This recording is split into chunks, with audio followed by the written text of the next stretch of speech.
أعوذ بالله من الشيطان الرجيم. بسم الله الرحمن الرحيم. لقد أرسلنا رسلنا بالبينات وأنزلنا معهم الكتاب والميزان ليقوم الناس بالقسط. صدق الله العظيم.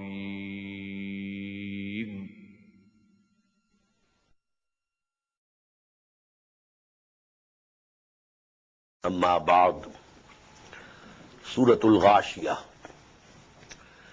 أعوذ بالله من الشيطان الرجيم. بسم الله الرحمن الرحيم. هل أتاك حديث الغاشية وجوه يومئذ خاشعة عاملة ناصبة تصلى نارا حامية تسقى من عين آنية ليس لهم طعام إلا من ضريع لا يسمن ولا يغني من جوع. صدق الله العظيم. Has there come to you the story of the enveloper, the overwhelming Ghashiyah, the day, which will cover all mankind, the day of resurrection. Wujuhun yawmaidin khashiyah. Many faces on that day shall be downcast. Amilatun nasibah. Laboring and tired, exhausted. Tasla naran hamiyah. Entering into the scorching fire. Tusqa min ainin aniyah. Made to drink from a boiling fountain. A fountain of boiling water. Laysa lahum ta'amun illa min dhari'. They will have no food except bitter thorns. La yusminu wa la yughni min ju'. Neither nourishing nor satisfying the hunger. Wujuhun yawmaizin na'ima. On the contrary, many faces on that day shall be delighted. Lisa'yiha radiyah. They will be very much pleased with the results of their endeavors. When they will see the result that they are going to get for whatever they did in the past life, they will be pleased with it. Fi jannatin aliyah, in a very high garden. La tasma'u fiha laghiyah. They will not hear there even any vain talk. A cultured person doesn't like to even listen to gossips and vain talks. Fiha ainun jariyah. In that there is a flowing fountain. Fiha sururun marfu'ah. There are raised couches. Wa akwabun mawdu'ah. And goblets arranged in order. Wa namariqu masfufah. And cushions set in rows. Wa zarabiyyu mabsusa. And carpets spread out. Afala yanzuruna ila al-ibili kayfa khuliqat. So, do they not look at the camels, how they are created? All these creations are signs of Allah subhanahu wa ta'ala. And for the Arabs, these four things, they were mostly before their eyes. They kept traveling, and when they traveled, they used to be on the horses, on the backs of the camels. Under them is the earth, over them the sky, and to right or left of them the mountains. Because this Hijaz, is a mountainous country, so the journey used to be in the valleys. Valley is between two mountains. To the right of them mountain, to the left of them mountain. So these four things especially, they are mentioned here. أَفَلَا يَنْظُرُونَ إِلَى الْإِبِلِ كَيْفَ خُلِقَتْ. So, do they not look at the camel? How they are created? How they are fitting with the environment? their bodies, their physiology, absolutely suits the environment in which it has to live. وَإِلَى السَّمَاءِ كَيْفَ رُفِعَتْ. And to the heaven, how it is raised high. وَإِلَى الْجِبَالِ كَيْفَ نُصِبَتْ. And to the mountains to their left and right, how they have been fixed. وَإِلَى الْأَرْضِ كَيْفَ سُطِحَتْ. And to the earth beneath them, how it has been spread out. فَذَكِّرْ إِنَّمَا أَنْتَ مُذَكِّرْ. So Muhammad sallallahu alaihi wasallam, you go on admonishing them, reminding them, inviting them to see all these signs of Allah subhanahu wa ta'ala. These signs are everywhere in the universe. وَفِي أَنفُسِكُمْ. And even within yourselves. فَذَكِّرْ. So you go on reminding them, go on admonishing them. لَسْتَ عَلَيْهِمْ بِمُسَيْطِرٍ. You are not a warder over them. You are not responsible for them. Your function is to convey the message and to admonish them. Now, this point, I think, must be cleared, that the two levels are different. At the individual level, no man has ever been compelled to accept Islam and will never be compelled to accept Islam. لا إكراه في الدين قد تبين الرشد من الغي. Individuals, this is the rule. But the system, for that, the rule is absolutely converse. If the believers have power and they let the system of falsehood remain, then they are not loyal to the truth.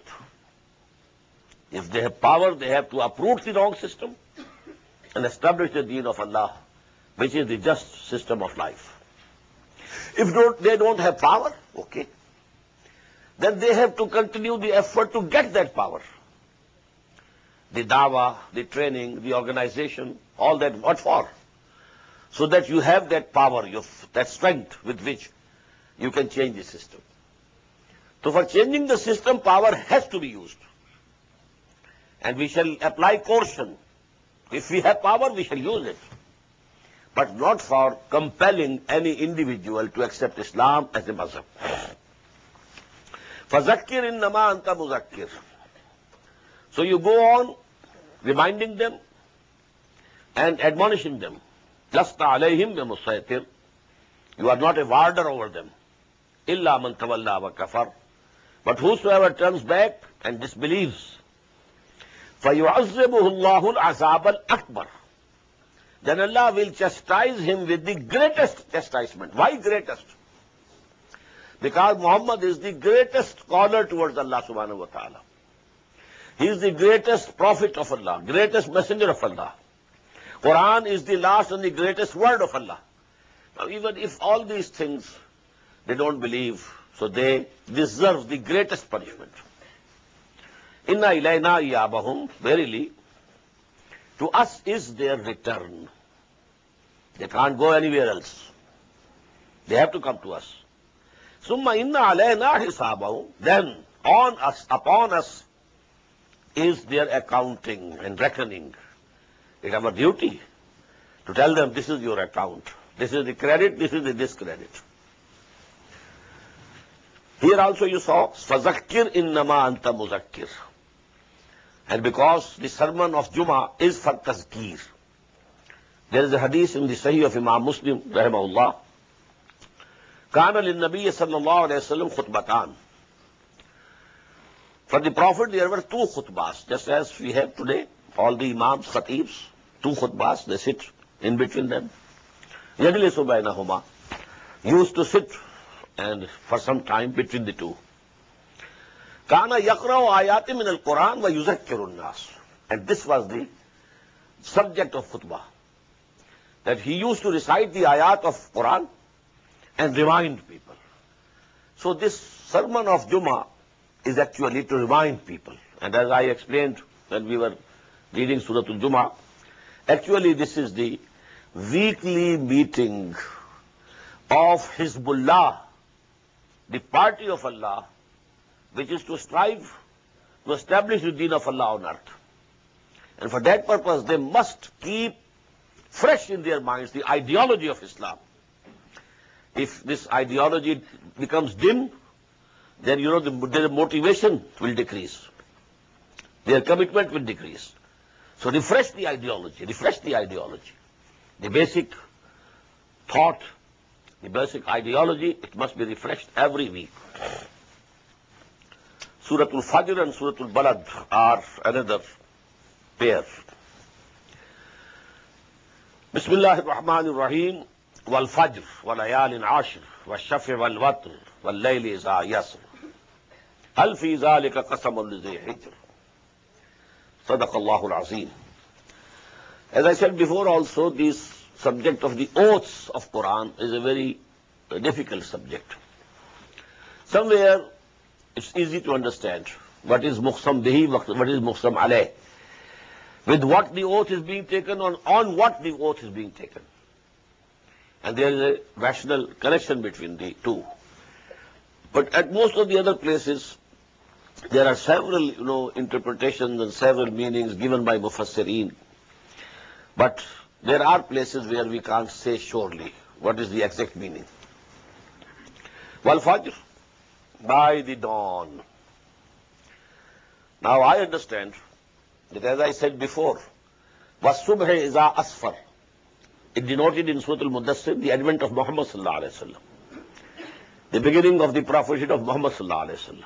Was-subh iza asfar. In the same way, I think that here also it is being pointed in that direction, by the dawn. Wal-Layalin Ashr, and by the 10 nights. Mostly people think these are the 10 nights of Dhul Hijjah. First 10 days of Dhul Hijjah. They are very sacred. Washafi wal Watr, by the even and the odd. Many sayings are there about the interpretation. Wal-Layli iza yasr, and by the night when it departs. This again, as far as I think, denotes to the advent of the Prophet ﷺ. The night is departing. Wal-Layli is adbar. Was-subh iza asfar. So in the beginning Fajr, and in the end, Wal-Layli iza yasr. And then the night, by the night when it departs. Hal fi zalika qasamul li dhi hijr. Is there not in that an oath for a man? Now, the historical events, only brief mentions of Qawm Aad and Samud and so on. Alam tara kayfa fa'ala rabbuka bi'ad? Didn't you see what your Lord did with the nation of Aad? How he dealt with them? Iram Zat al-Imad, of Iram, having very high pillars. They say that Iram was the name of the city. Aad was name of the nation. Iram was the city. And that is said generally, Jannatul Shaddad. Shaddad was an emperor of Aad. And he has, a city he established, a very beautiful, all gardens. And then on the ramparts there were very high pillars.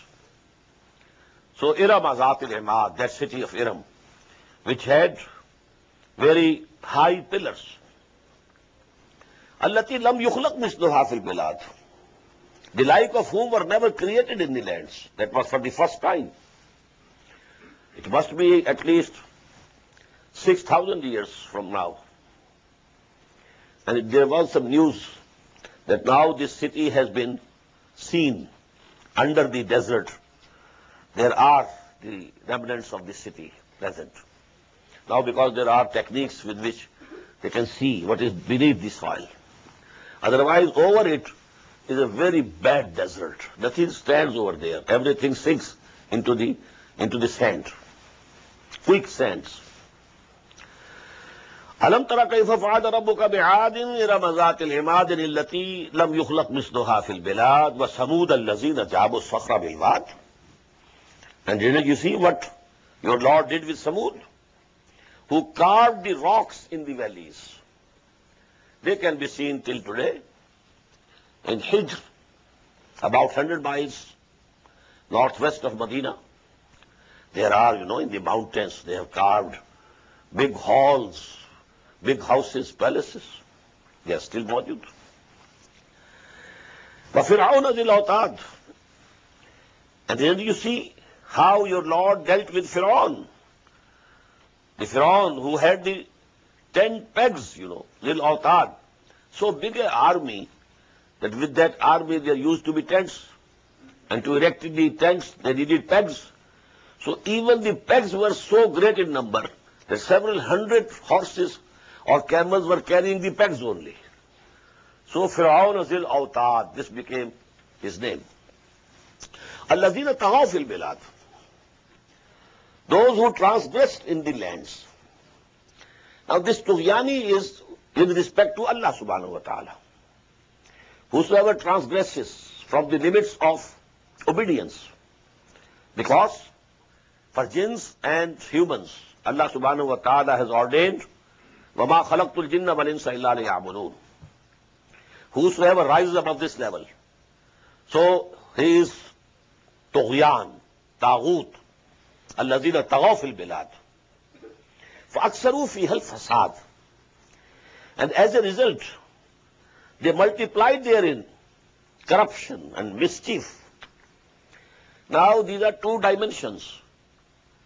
Tagha against Allah and fasad among the mankind. When you are transgressing against Allah, then there shall be oppressions, there will be killings, there will be all sorts of mischiefs and miscreants. So this is two aspects. Ibadullah, Huququllah or Huququl Ibad. Regarding Huququllah, they transgressed. Regarding Huququl Ibad, they created corruption and mischief in the land. فَصَبَّ عَلَيْهِمْ رَبُّكَ صَوْتَ عَذَابٍ. So your Lord let loose on them the lashes of punishment. إِنَّ رَبَّكَ لَبِالْمِرْصَادِ. Verily your Lord is ever on the watch. فَأَمَّا الْإِنسَانُ إِذَا مَبْتَلَاهُ رَبُّهُ فَأَكْرَمَهُ وَنَعَّمَهُ فَيَقُولُ رَبِّي أَكْرَمَنِ وَأَمَّا إِذَا مَبْتَلَاهُ فَقَدَرَ عَلَيْهِ رِزْقَهُ فَيَقُولُ رَبِّي أَهَانَنِ. These are the two central ayat of this surah, and they give you the central theme of this surah. Before this, 14 ayat, all small, small, small. After that also, then from 17th onwards, very small ayat. But these are long ayat too. فَأَمَّا الْإِنسَانُ, as for man, إِذَا مَبْتَلَاهُ رَبُّهُ, whenever his Lord tries him, tests him, by honoring him and blessing him, he says, فَيَقُولُ رَبِّي أَكْرَمًا. إِذَا مَبْتَلَاهُ رَبُّهُ فَأَكْرَمَهُ وَنَعَّمَهُ. He honors him and blesses him. Then he says, my Lord has honored me. وَأَمَّا إِذَا مَبْتَلَاهُ. But when his Lord tries him and tests him, فَقَدَرَ عَلَيْهِ رِزْقَهُ, and straightens or restricts for him his sustenance, فَيَقُولُ رَبِّي أَهَانًا. Then he says, my Lord has humiliated me. What is wrong in it? When Allah subhanahu wa ta'ala has given you wealth, all the blessings of this world, if you say Allah has honored me, is it wrong? If you are poor and your needs are not fulfilled, if you say Allah has humiliated me, what's wrong in it? He is not attributing it to any other God. Allah. Allah has honored me. Allah has humiliated me. But what's the wrong? What's the mistake? The mistake is that if Allah gives you plenty, this is also a test, not honor. And if He gives you less, this is also a test, not humiliation. Both conditions are equal in this respect. They are for testing. The honor will be on that day. Whosoever is honored on that day, he will be honored. ذَلِكَ يَوْمُ التَّغَابُنِ. Yawm, Allah will gather them. And that day will be ذَلِكَ يَوْمُ التَّغَابُنِ. So actually, to think that this is honor, this is wrong. If you are poor, you think you have been humiliated, this is wrong. Both conditions are equal. They are tests. Rather, they should be one step further. Now these are, steps. Guidance and, going on the wrong path, step by step. The highest Zallal Dalalam Ba'ida would be, then if Allah has given you something and blessed you, you say this is from Lat or Uzza or Manat. And when you are in trouble, you say that Hubal is perhaps angry from me. But this is the shirk. This is the worst, thing that a man can adopt. But you come lower down. Well, Allah has honored me. Allah has humiliated me. Comparing to that person, he is on a better place. That he is attributing honor or humiliation to Allah, not to any other God. But if he thinks that in this world what is given to him is honor, and if there is poverty or something of that type, then it is humiliation, it is wrong. Neither the honor is honor nor humiliation is humiliation. Both are equal. But there is a further level of guidance. You may think that the testing by way of inflictions and sort of pain, this test is greater, harder than the test when he blesses, when he gives plenty. No. Real case is the reverse. When he gives you plenty, you will tend to forget him. When you are in need, you will turn to him. So that examination, that test is worse than the test of poverty or pain. Because if you are, enjoying life, rejoicing, everything in plenty, then you will forget Allah. If you are in pain, if you are afflicted by something, you will turn to Allah. And that is what happened with Imam Ahmad ibn Hanbal, rahimahullah. When from the government level, the idea of creativity of Quran, that Quran is also created,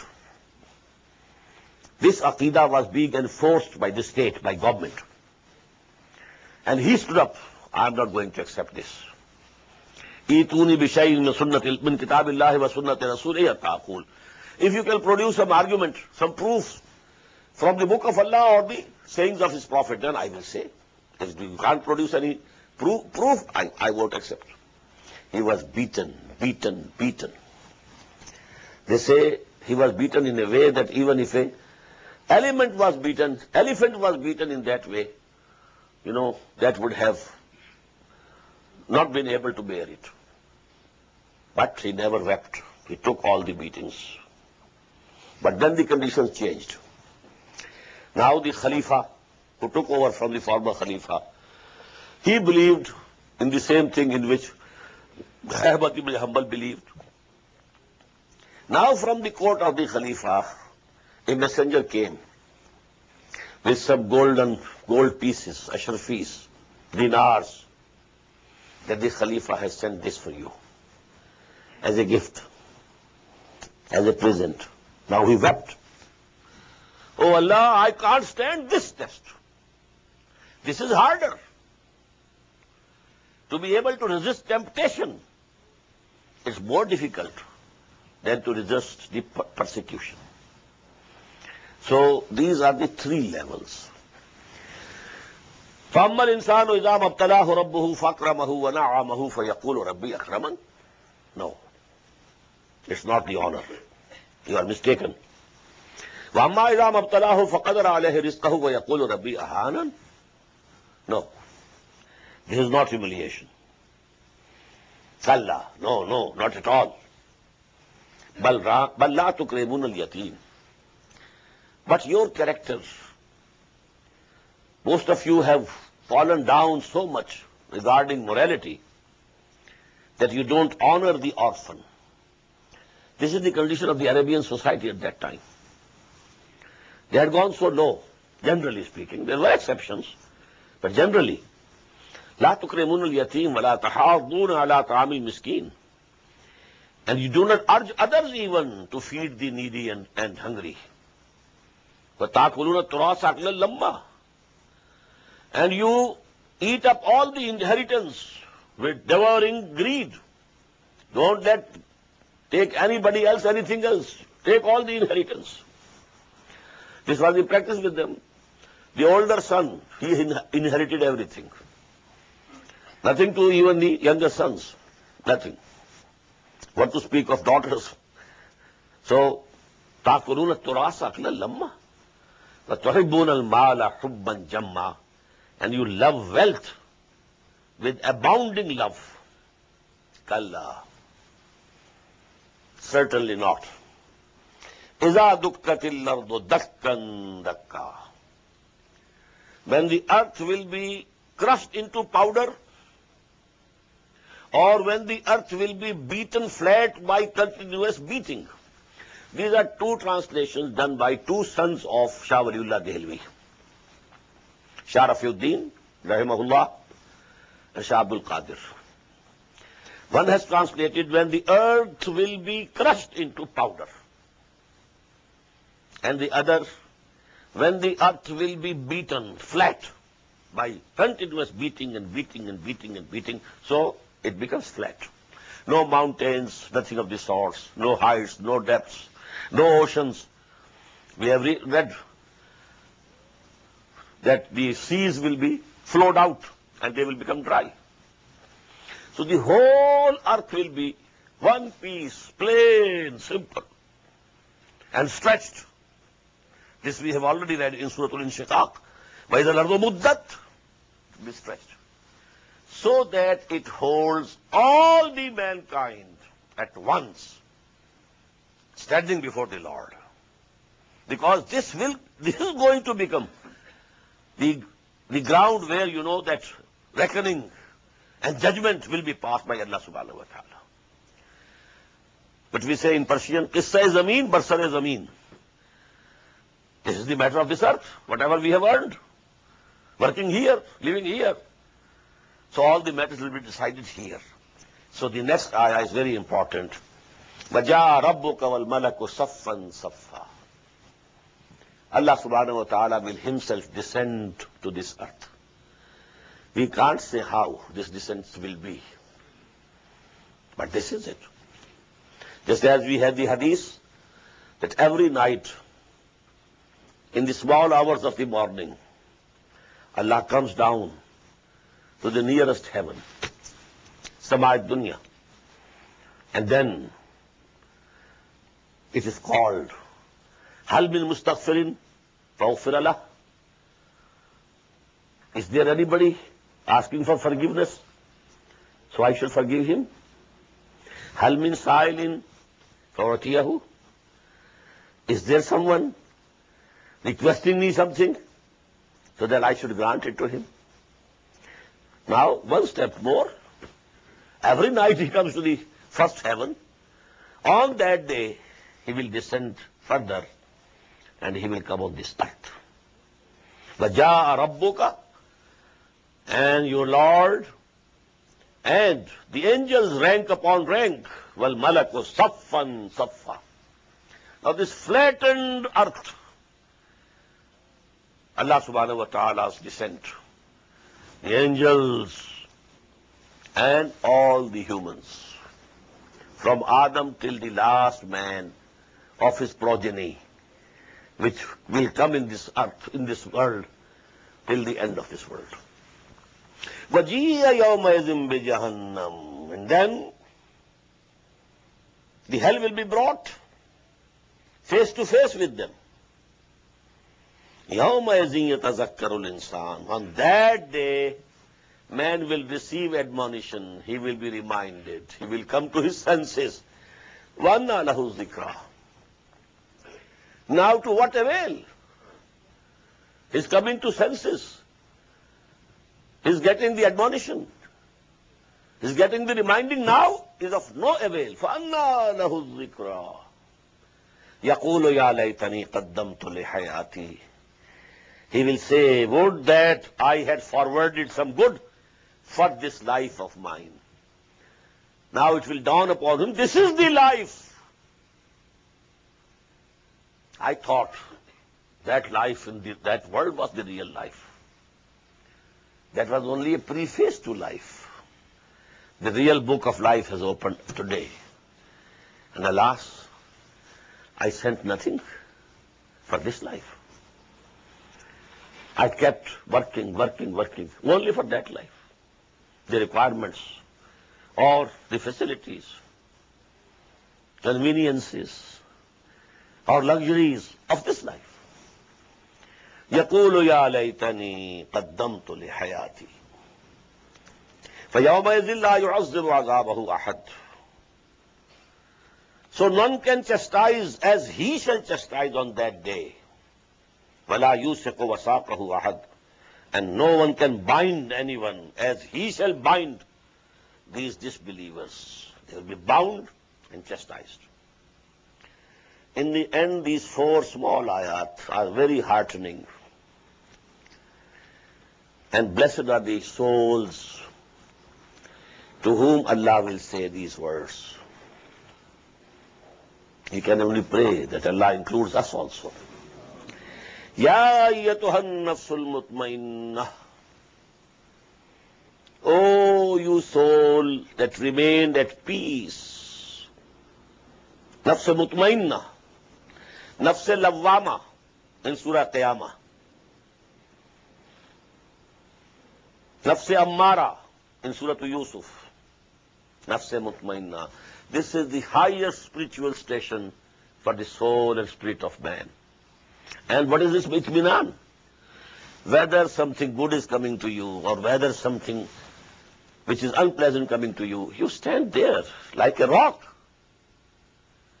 not to be influenced by these changing conditions.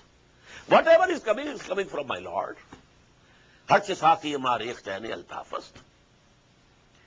And you are there, firm. إِنَّ الَّذِينَ قَالُوا رَبُّنَا اللَّهُ ثُمَّ اسْتَقَامُوا. So you are nafs mutmainnah, the contented soul, the satisfied soul, the soul or spirit which is at peace with himself. To be at peace with yourself is also not an easy job.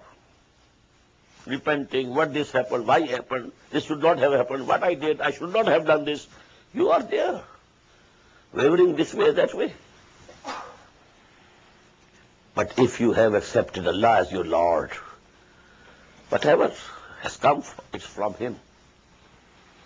Na shabad naseeb dushman ke shabad halak tegat sare dostan salamat ki tu khanjar azmai. Oh Allah, whatever you pleases, I am ready. At least we should be like Hazrat Ismail when he said to his father Ibrahim, Satajaduni insha'Allah min as-sabirin. Oh, Father, go on. Go ahead. Do what you have been commanded to do. And God willing, you will find me. For